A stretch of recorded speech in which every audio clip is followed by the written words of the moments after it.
It's the first race week of the season, and we're talking about the Big Four. The Big Four teams in Formula One, and joining me to discuss from Viaplay, it's Nelson Valkenburg. Nelson, at the beginning of testing and into week 2 of testing, a lot of us believed that Mercedes was the car with the advantage. However, they didn't really show it. Do you believe that Mercedes is the team to beat to start the season? Ooh, that is a difficult question because, as you say, they really didn't show their true hand and they had some niggles here and there. But I believe they left the test with the most confidence. Let's leave it at that. And I think there's more to come from them in terms of speed. They racked up the miles. They're quite happy with the powertrain. If you had to wager a bet, they may be marginally ahead at the moment. George Russell did have a bit of an air of confidence around him when we went down to speak with him during the press conference, and he seemed pretty relaxed and in a pretty good mood. And usually drivers tend to show how they're feeling about things at the beginning of a season. But I think for me, that was one of the key signs that I feel that Mercedes is the one to beat at the start. I think also on top of all of that is just 2 corners in particular in Bahrain. Turns 11, turn 12. I mean, Mercedes looked extremely handy through there. And speaking with some other engineers who were on the ground, that's why they even kind of see Mercedes out front early. Nelson, when we take a look at, obviously, just the Mercedes car itself, just the chassis, not just the power unit, because there are other teams that are using their power unit, but the chassis itself, do you feel that the car in and of itself is the quickest car that's out there? Oh, I maybe. The McLaren looked very good as well, but it never felt like the Mercedes reached its ceiling of where the grip just ended. It never felt like it would fall away from the driver, even in the corners that you spoke of that are so challenging. So that tells us that they really weren't pushing the full envelope of what that chassis is able to do. And it gives them even more confidence probably because they know that there's more to come.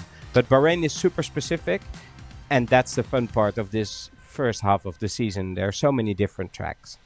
We did a power rankings here at TSN last year, and we pooled a lot of content from other journalists, and they explained that they all felt that Max Verstappen was the best driver on the grid. Nelson, do you think Max Verstappen could win a championship this season? What's the percentage on it? Well, after last year, after being more than 100 points in a rear, I will never, ever put a bet against it because you just don't know. And this year, the variables are so big and so changeable that I will not bet against any, I guess, of the 8 drivers in the top 4 teams. But Verstappen has in his toolbox a lot of things that will help him.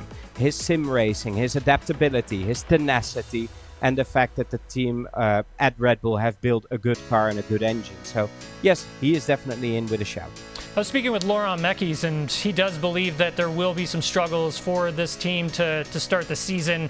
Obviously, we are entering this new regulation, new power units, Red Bull building their own engine in combination with Ford. And I think a lot of us, Nelson, felt that this powertrain combination was going to be one that really struggled to start this season. However, Max does seem fairly happy with how things are going at this team. Granted, in years past, he usually lets us know when things aren't going well, he's not really happy. Yeah, but there's a bullseye on a whole different matter, and that's the regulation set. That's what he's focused on right now to actually give his own opinion on. But you're right, he seems fairly happy with the engine. I don't feel like he's totally convinced by the way the actual chassis and aerodynamic handling of the car is suiting him. So there is work to be done there. But we also know that Red Bull is bringing big updates over the first few races. So let's see what actually happens there. McLaren and Ferrari, have to add them into the Big Four because obviously they looked very strong during testing as well. Nelson, between those 2 teams, who do you believe is strongest in Australia, and who do you believe is going to come back and be the stronger team at the end of the season? McLaren and McLaren. I very much enjoyed Charles Leclerc's running at the end of testing, throwing every set of tire at it, seeing where the limitations of the car are, it looked like a glory run, but it actually was effective for them to see where the aspects of the car were that they still needed to work on.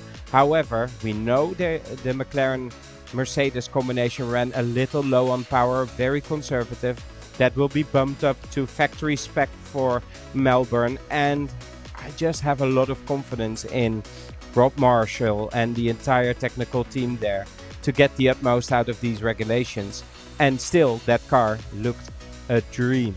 It may be a hint of understeer, but otherwise the drivers were very happy with it. So I see McLaren more of a threat to Mercedes' top spot going into the season than Ferrari is, and I definitely back McLaren more to bring upgrades along the season. I still think Ferrari is probably that team to beat heading out of the gates. Granted, they did bring a spec car to testing, and this car will have some massive evolution added to it when we get to Australia. But I did go trackside to see both cars and how they handled during Bahrain week 2 of testing, and I really felt that that McLaren looked extremely handy, especially being out of the corners. It looked like it was just shot out of a cannon, Nelson, that the amount of grip that car was able to provide, which has a key indicator of just how well they are in their aerodynamics development in that respect.